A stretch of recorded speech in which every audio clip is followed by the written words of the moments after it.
Oui à la modernité sans pour autant renoncer aux traditions et aux coutumes.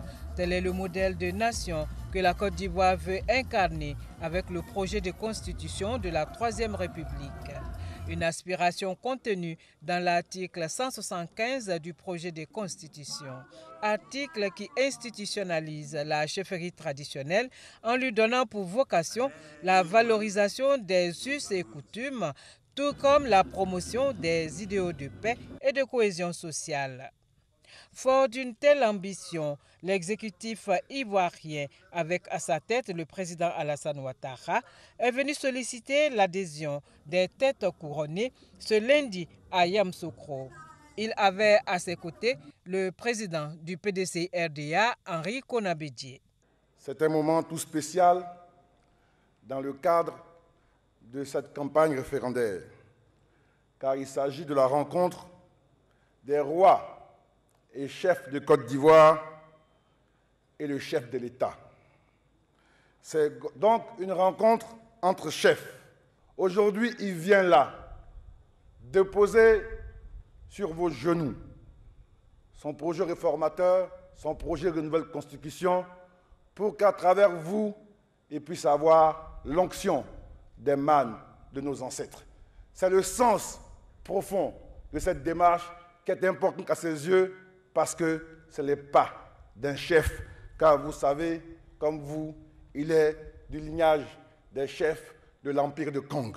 Issus des 108 départements de la Côte d'Ivoire, près d'un millier de têtes couronnées étaient présents ce lundi sur l'esplanade du siège de la Chambre des rois et chefs traditionnels.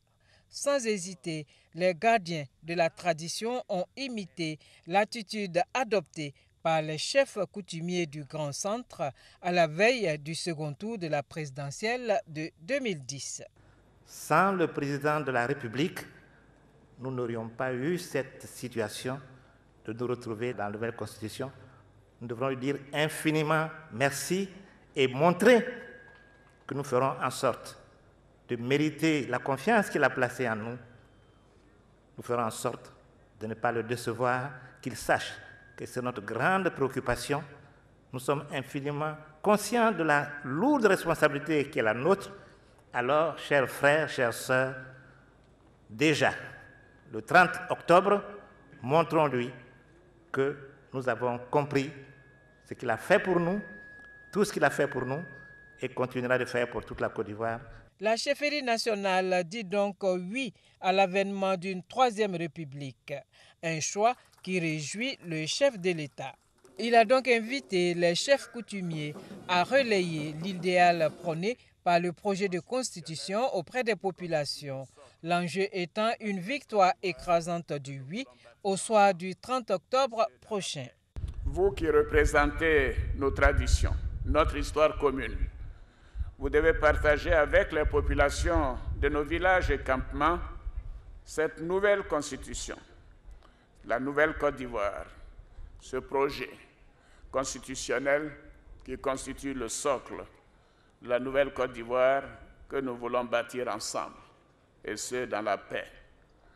Votre contribution est encore une fois sollicitée pour nous offrir un cadre propice au progrès social afin de réserver aux futures générations une Côte d'Ivoire de paix, de stabilité et de modernité. Majesté, honorable chef traditionnel, je sais pouvoir compter sur vous afin que nos concitoyens adhèrent massivement à cette grande ambition que nous avons pour notre pays. L'adoption de cette loi fondamentale par le peuple souverain de Côte d'Ivoire ouvrira une ère nouvelle pour notre nation. Majesté, honorable chef traditionnel, ce document a besoin de votre soutien. Comme pour marquer une fois de plus son attachement à la chefferie traditionnelle, le chef de l'État a offert la somme de 120 millions de francs CFA aux rois et chefs traditionnels, dont 10 millions pour la Chambre.